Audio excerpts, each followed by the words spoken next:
I would like to thank our partners that extended their support to this event. Associate partners MENA Clean Energy Business Council, CETA EV Charger, who is also the panel sponsor on day one. Supporting associations: the European Association for Electromobility, Electric Drive Transportation Association, Electric Vehicle Association of Thailand. And the supporting partners: Qatar Solar Energy, FynValue, Electroheads, the Brattle Group, Rare Group, A Great E Incorporated, and our media partner, Circuit Digest.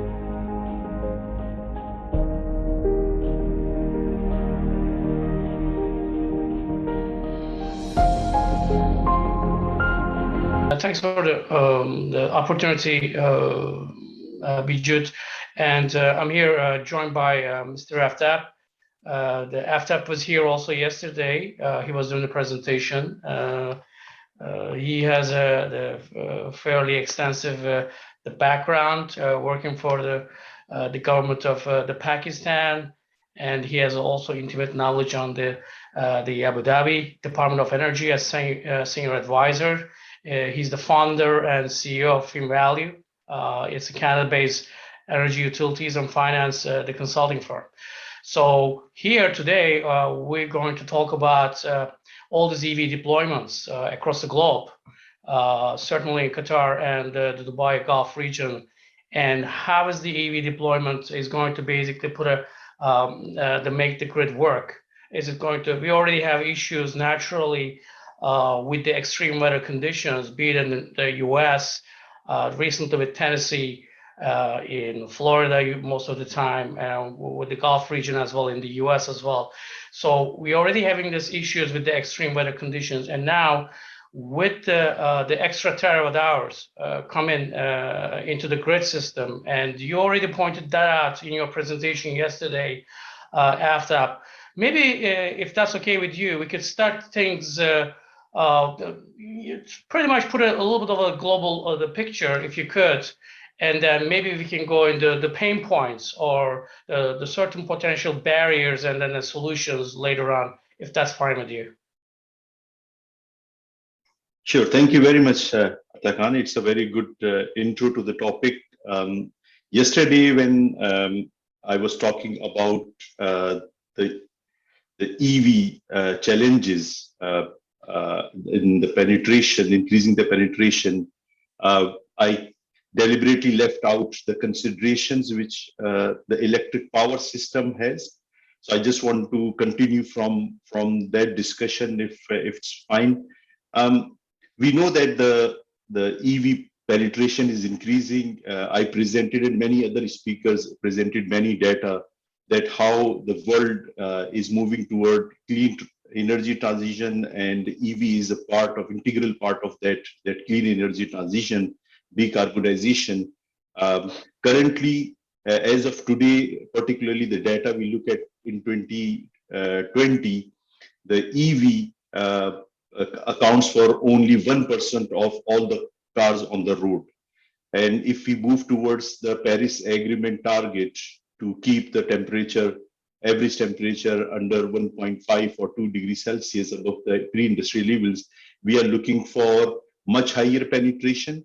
So 2030 might see 7% of all cars on the road to be EV, which is around 145 million cars, which is a big number. And even 2021 has seen alone, just first half of 2021 has seen 2.6 million cars added to the EV stock. And I was reading yesterday that California alone has seen 1 million EV cars this year, 2021. So I'm glad that the EV penetration is increasing significantly. Now, with regards to today's topic, the impact on the power system and how can power system facilitate the EV penetration. Many of us originally thought that the EV penetration will have a big impact on the power system, will require significant changes, significant investments and upgrades. However, what we are finding, and I will touch on this one particularly from the Gulf region perspective, and I'm sure it will be valid for many other developing countries where we see a lot of electricity and energy demand growth. Many studies have now shown that that the EV penetration at low level, as currently 1% or 2% of all cars, do not require significant upgrades to the system. So the main thing, we see two main impacts as the penetration of EV increases. One is the increase in the peak demand on the power system. And the second one is the reshaping of the daily load curve of the power demand, especially when the EV owners, we in future return to our home and start charging our EV cars almost at the same time in the evening, making the evening even more peaky. So this will affect the daily load curve. Now, these things have little impact on the wider power system, transmission system, or generation capacity. We have estimated approximately even 10%, 20% penetration, even 40% penetration by 2050, for example, will increase the generation capacity requirement by only 1 to 5%. The challenge is on the distribution side, and it's not only the technical side, which I will briefly touch, but also from our way of working at the distribution level, the use of technology. When we were discussing of the screen yesterday, Atakan, we acknowledged that there is a lot for distribution companies to benefit from this transition, and we'll come towards this one in the later part, and I will like you to enlighten us on that part.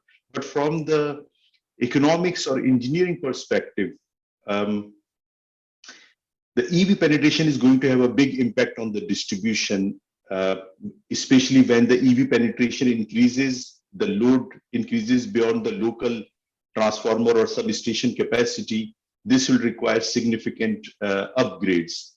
And there are things which the distribution companies and utilities and regulators have to work. So, for example, the first thing is the distribution company has to envision how the EV penetration will increase, how this will impact on the distribution system planning. They have to identify places which are most suitable for EV charging, whether it is from the home side, residential side, or from the public or commercial side.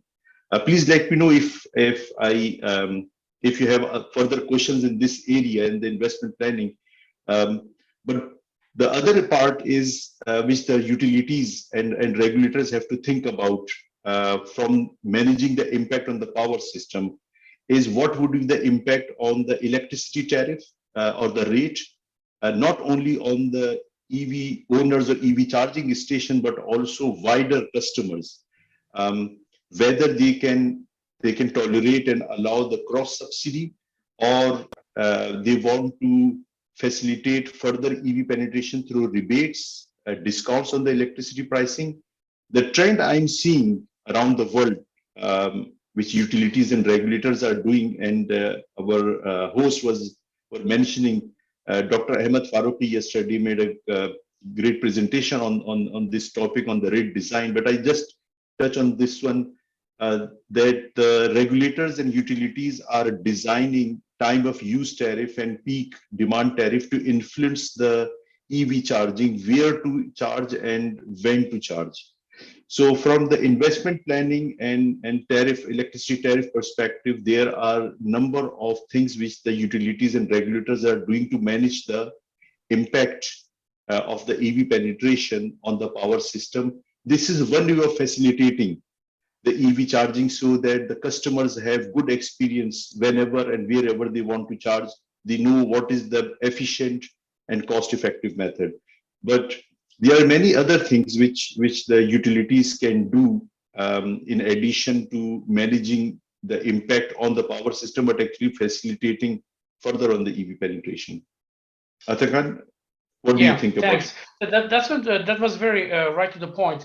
Maybe if you could talk about the utilities. I mean, basically, the President Biden just signed up this the $1.2 trillion. And regarding my questions to earlier, the presenters, especially from the UK, who's going to pay for this, right? I mean, basically, we already seen the examples about the EV charger, and yesterday also, one of the presenters rightly pointed out how the Tesla basically get the ahead, not just because of the battery and then the early market more advantage, but also paying for the charging infrastructure. So now here we want to see how the power grid is going to be able to have the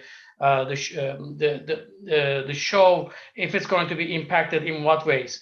So what's really important from $1.2 trillion, I get it, and that's also going to be important to view how the market is going to be developed over this decade up until 2030.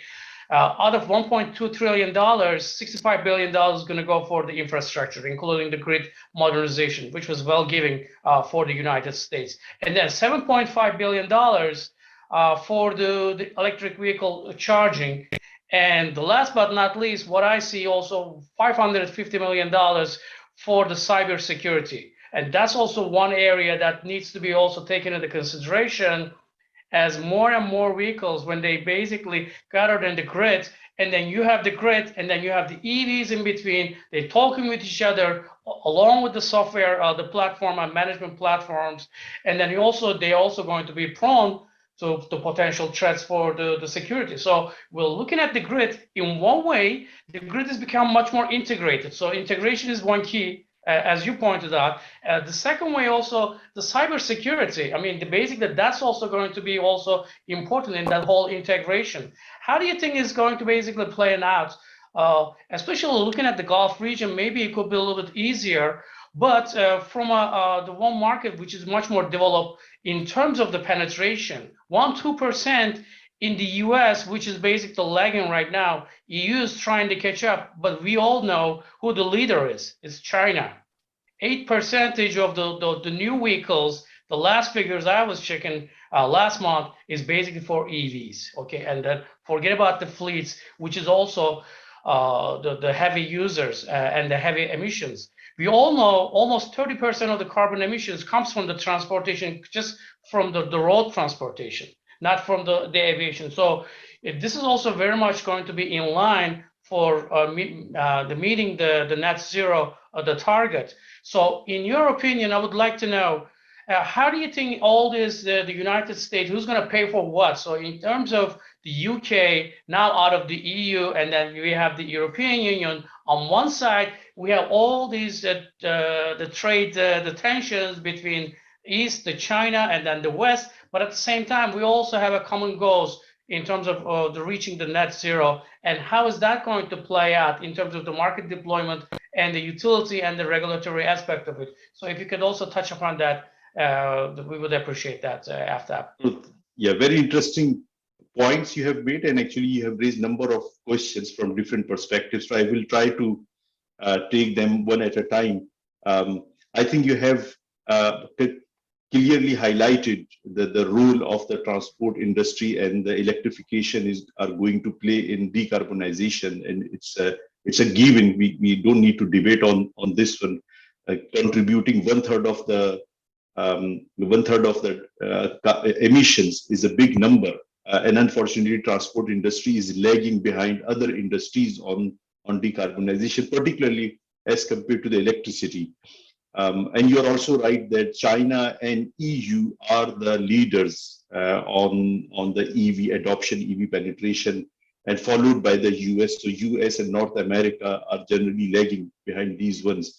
And EU has done a number of things. Our previous speaker, Alex, has also highlighted this interoperability. And it is not only about the interoperability of making the payments, the point which he has highlighted, but also operability of using the same charging station for different car models. And EU has done a great job there in standardizing or harmonizing those things. Now, you have highlighted very important point: who will bear the cost of all these investments and upgrades to the grid on one side? Then as soon as you stop at the grid, the boundary for the charging station owners or service providers starts.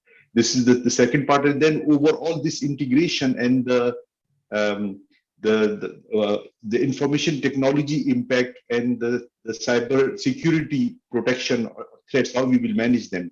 So these are big pockets of I think investments required from the power sector side, which is my area of interest or expertise.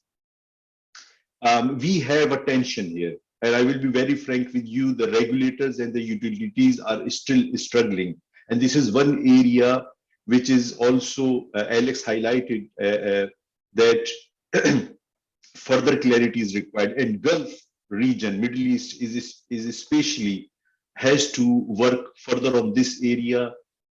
How we can clarify to the EV owners, EV charging business investors, potential investors, that where they should put the charging station, what would be the energy input cost, how much they will be charged, and then the EV business owners and EV owners can plan how to reduce those costs.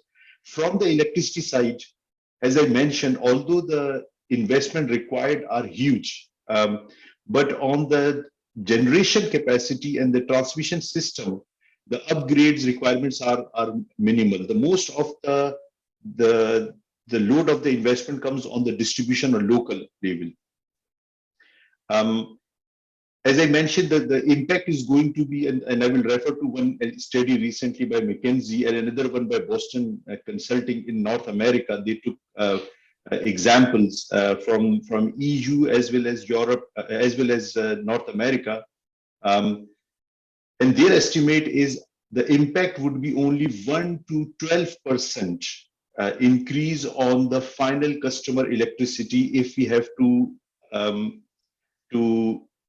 meet all the investment requirements from the EV chargers. This 12% figure is a big number. So if there is a electricity tariff for the customers is 11 cents per kilowatt hour, for example, we are talking about approximately another 1.3 cents to be added to their bill.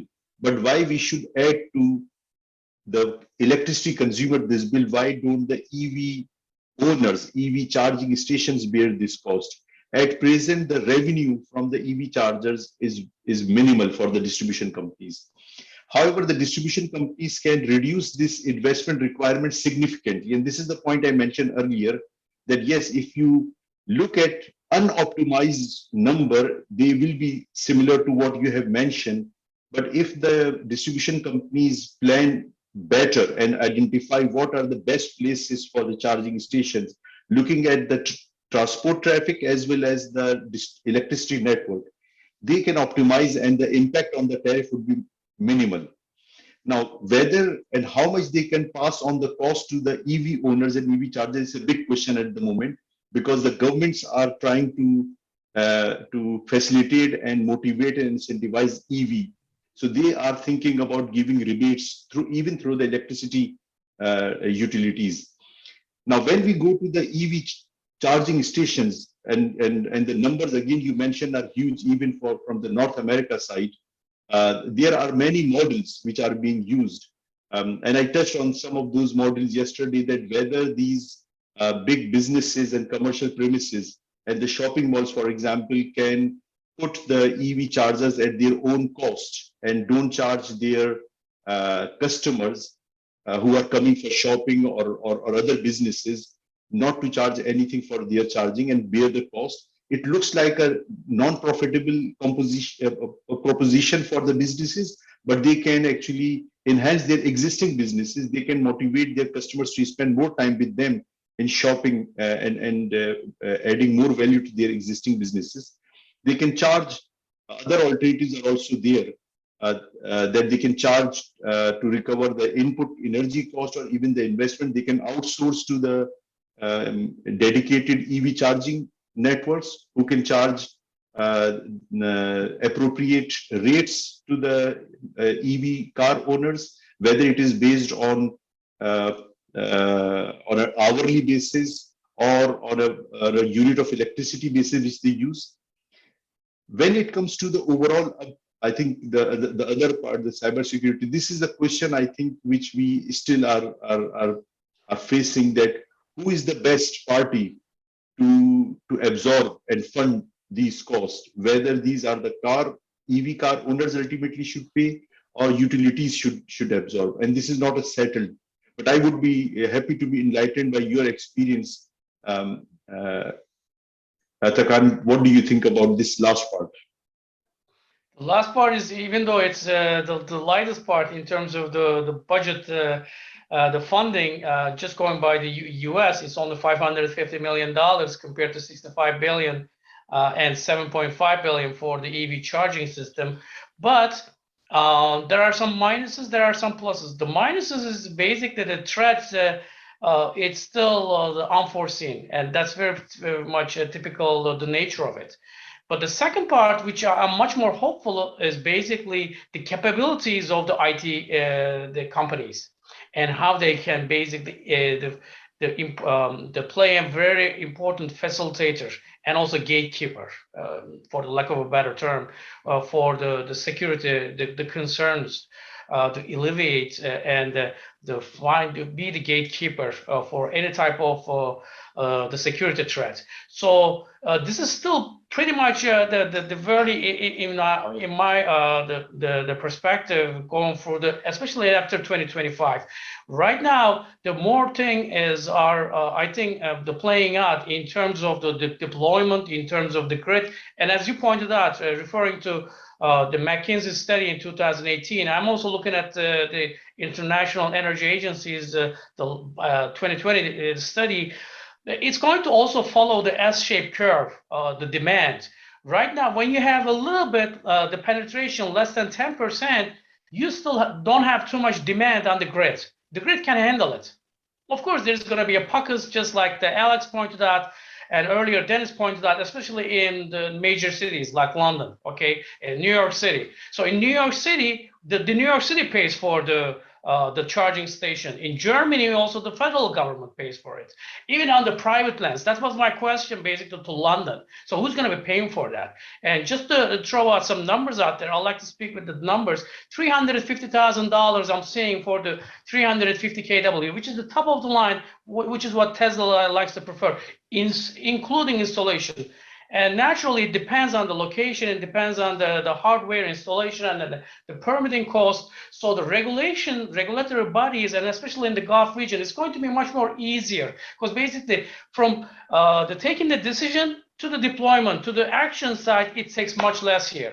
In Europe especially, even though the mindset is there, the public is there, the bureaucracy, it just takes a longer time. Same goes for the US. So it takes yes, it's good to know that, but it takes a long time. Not in China. China decides something and then move. You can see the practice. So this is really going to be important, and that's why we see China is taking a lead here, because it doesn't take too much for them to decide and then put it into practice. In Europe, we you know that there's lots of discussion. I'm have nothing against it. It's just basically impacts the timeline of the development. And some of the things with the utilities, as you pointed out, very rightfully so, and I would certainly agree with that. If utilities is one of the most conservative industries. When I started this the sector 20 plus years ago, at the conferences I saw two most conventional industries. One was battery, the other one was utilities. Now battery has seen a radical change over the last 10 years. And then we can see everything in the deployment, we can see on the cost, we can see the technology, and there are lots of stuff happening, especially with the capital moving into the battery, and anything is regarding the battery. But the utilities, they're still fighting them up. They trying, and I have nothing against it, but basically it just, they cannot really catch up with the changes taking place. Coming with the security side of things, Aftab, with the cyber security, it's going to be important. So basically, yes, utilities need to be brought in the integration level. And who's going to be the decider? Of course, it's going to be a federal or the state, the legislators, the governments. I mean, they need to take the lead here to bring those parties, especially with the utilities, because at the end of the day, they need to facilitate, and they have a job as the governing body. That's my opinion. Yeah. Let me make few concluding comments before we ask for any questions from the audience. Otherwise, we can continue further. I fully agree with you. Utility has been relatively very stable, or as some people say, very boring business segment. Although they deal with the flow of electrons, which move at the speed of light, but the utilities are very slow in the transition or making changes. Forget about the radical changes; even the other changes are quite slow. And I can see the mindset is that their first priority is to avoid blackout. The electricity system works at the speed of light, and you have to put in place a lot of gates and protections, and that's why they are slow to make changes. But I see when you raise the point about the integration of the IT and cybersecurity, and even the EV chargers who are mostly going to be private, I see a big hope, a light at the end of the tunnel, that our utilities will embrace these changes, and they will learn a lot from the private sector, from the IT companies. And I want to see our utilities not only the electricity provider, but also the utilities of future, which will be more energy service companies. When it comes to the EV charging, in the Gulf currently, some of the governments have motivated their city, their municipalities, and the utilities. In the UAE, in other Gulf countries, to install the EV chargers and even provide EV charging free of cost. And this has been done in other countries as well.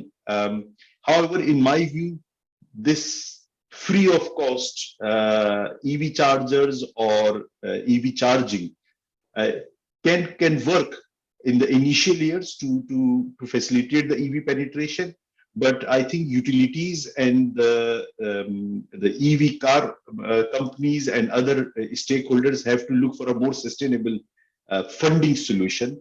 The developed countries are now talking about, instead of subsidizing the EV or the EV charging, let's make the fossil fuel solutions or the conventional car solutions more expensive by incorporating the cost of the externalities, the environmental. So carbon tax, for example, or carbon pricing is one way to make people make more rational decisions.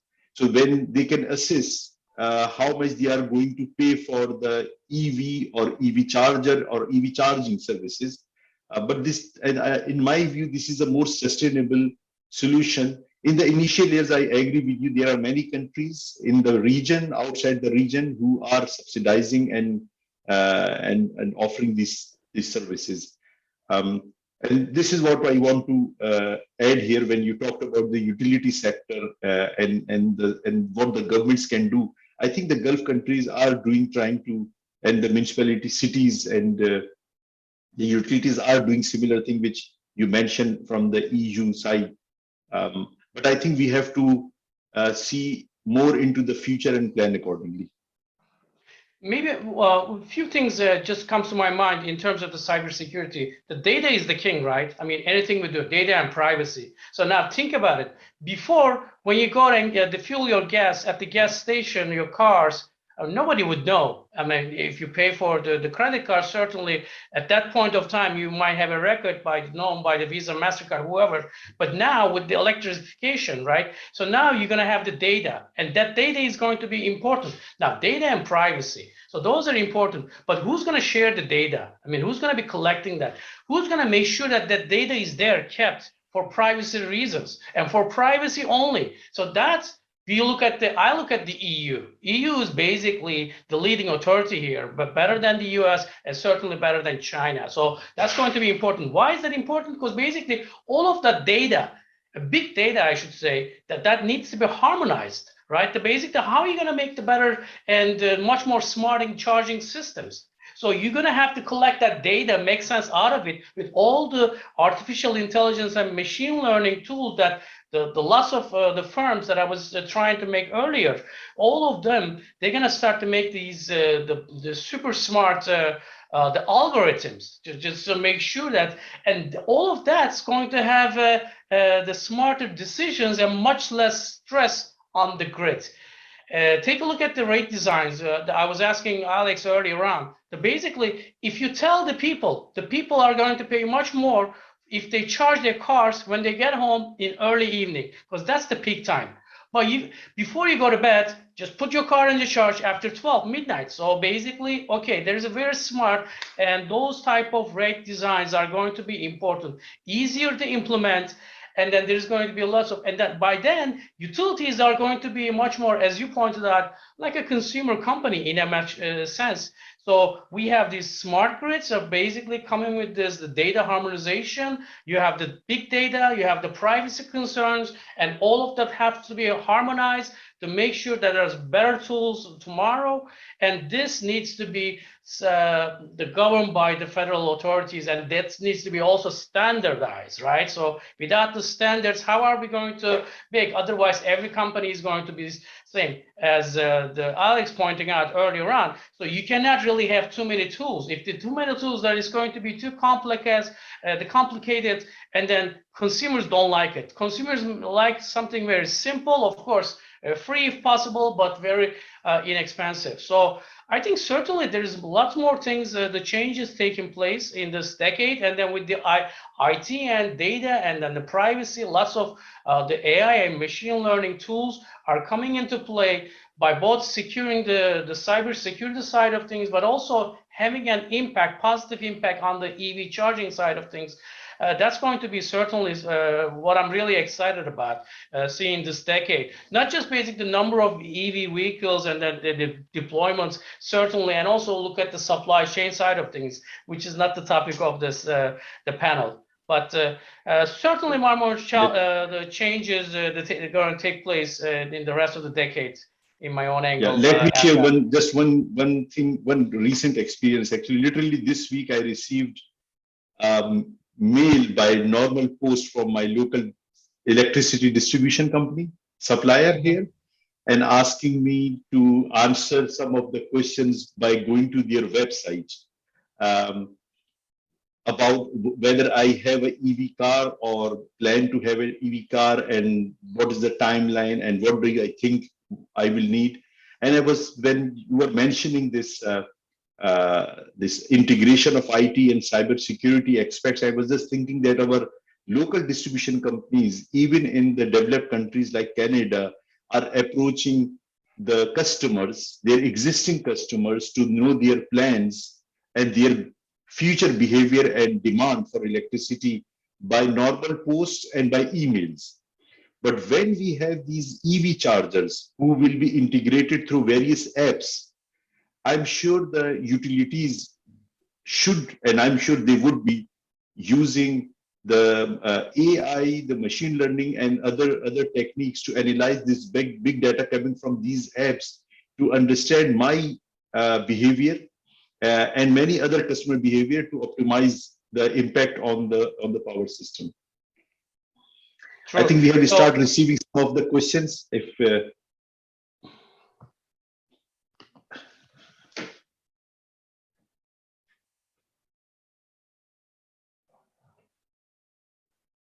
this is especially the point you were mentioning related to your point that why can't we push Naveen, right? Naveen? ISO?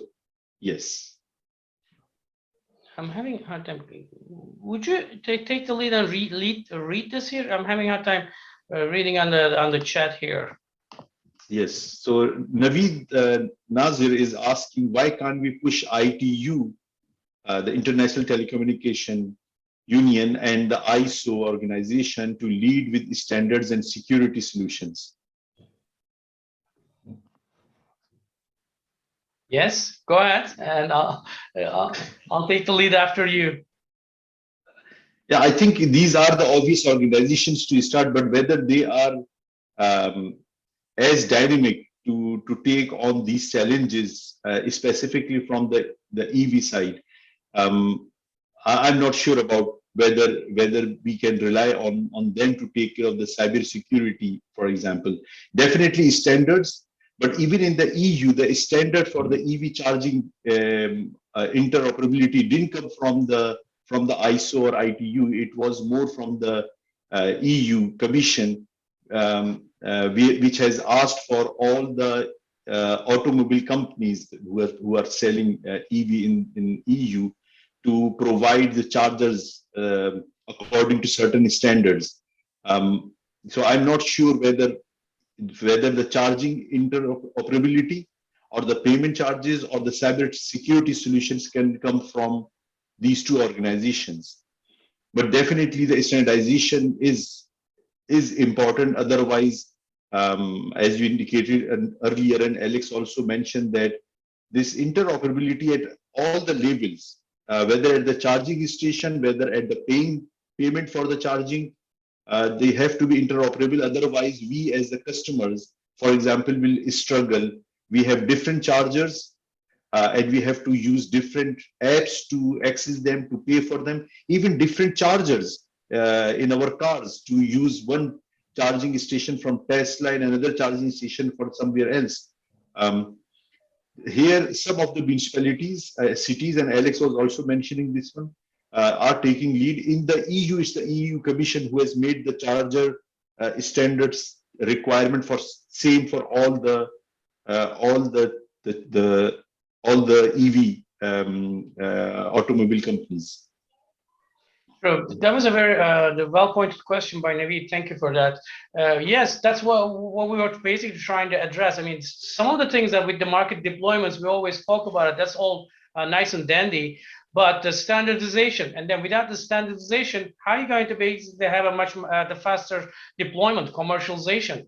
And then, as Aftab pointed out, when things get a little bit blurry, the consumers, I mean, they're going to see, well, we're already talking about the range anxiety, which some agree with that, some would disagree. One of the reasons why EV deployments may hinder rather than go on the high side, besides the cost concerns by the batteries, they're going a little higher. But the standardization is really important. And in that regard, I would take a look at the EU again. The EU, even though it's much more slower, but the EU, when it comes to the decarbonization and when it comes to anything with the related with the data privacy, EU is taking the lead. So this way also may come to EU, and of course there is going to be an ISO, and that certainly there's a play for that. But it usually takes slower if you go by the history. But now we haven't faced any type of the challenges like we're facing right now with the global climate change. So right now things may go a little on the faster side in terms of the standardization. One challenge I would really point out with any type of emerging technology, the commercialization, on one side, you have the technological improvements coming in, right? Which is still taking place as we speak. And we don't know where they're going to go. So, but at the same time, you need to have a much faster integration, the harmonization. And then in this case, for the topic of this, the panel, we have the grid, which needs to be resilient and flexible. And we have the increasing number of EVs, buses, and fleets, and everything else, which is going to basically take it from the grid, or sometimes maybe going to deploy the energy storage unit, just like that F-150 that took place in the Texas, right?